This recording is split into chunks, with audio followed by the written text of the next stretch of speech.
ગુજકોમાસોલ ખાતર ડેપો પર વહેલી સવારથી જ ખેડૂતોની લાંબી લાઈનો જોવા મળી રહી છે। ખાતર મેળવવા માટે વિવિધ નકલો માંગવામાં આવતા ખેડૂતોમાં ભારે નારાજગી વ્યાપી છે। કલાકો સુધી લાઈનમાં ઊભા રહ્યા બાદ પણ ખેડૂતોને માત્ર 5 થેલી ખાતર આપવામાં આવતા તેમને મુશ્કેલીઓ વધી છે। એટલું જ નહીં, ખાતરની સાથે અન્ય બિનજરૂરી પ્રોડક્ટ્સ પધરાવી દેવામાં આવતી હોવાનો પણ આક્ષેપ કરવામાં આવ્યો છે।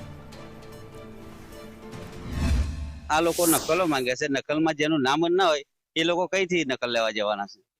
હા, ખેતી કઈ રીતે કરે? નકલો માંગે, આધાર કાર્ડ માંગે। એ લોકો કદાચ દાદા મયત થઈ જાય તો દાદાની નકલ નીકળે, એમની થોડી નીકળે। અને નકલ વગર ખાતર નથી આપતા અને નેનો યુરિયા 600 નો એમ તેમ ભાવ લઈ લે છે આડજો।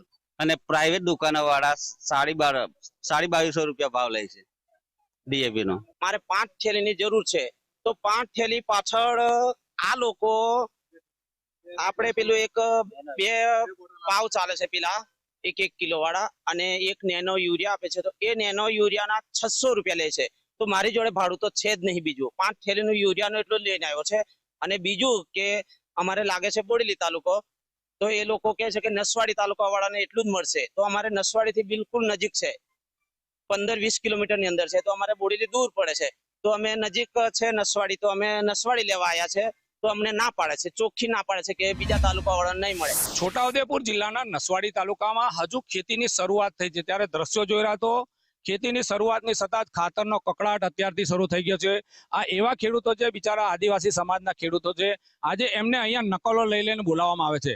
ખાસ કરીને 5-5 થેલી ખાતર આપવામાં આવે છે, એમાં પણ નકલ લેવામાં આવે છે। તો જોઈ રહ્યા છો મોટી માત્રામાં આજે સવારથી લાઈનો છે, જ્યારે ખરેખર તો જોવા જાય તો એવો કોઈ નિયમ જ નથી કે ભાઈ નકલો લઈને ખેડૂતોને ખાતર આપવાનો, છતાંય પણ ક્યાંક ને ક્યાંક આજે આ ખેડૂતો છે જેમની પાસે નકલો નથી, જેમના બાપ દાદા જ્યારે દુનિયામાં નથી, એમની પાસે પણ અહીંયા ખેડૂતોને નકલો માંગવામાં આવે છે। ત્યારે ખરેખર છોટાઉદેપુર જિલ્લા ખેતીવાડી વિભાગ આ બાબતે ધ્યાન આપે તેવી ખેડૂતોની માંગ ઉઠી છે। ઇરફાન મહેમાન, સંદેશ ન્યૂઝ, છોટાઉદેપુર।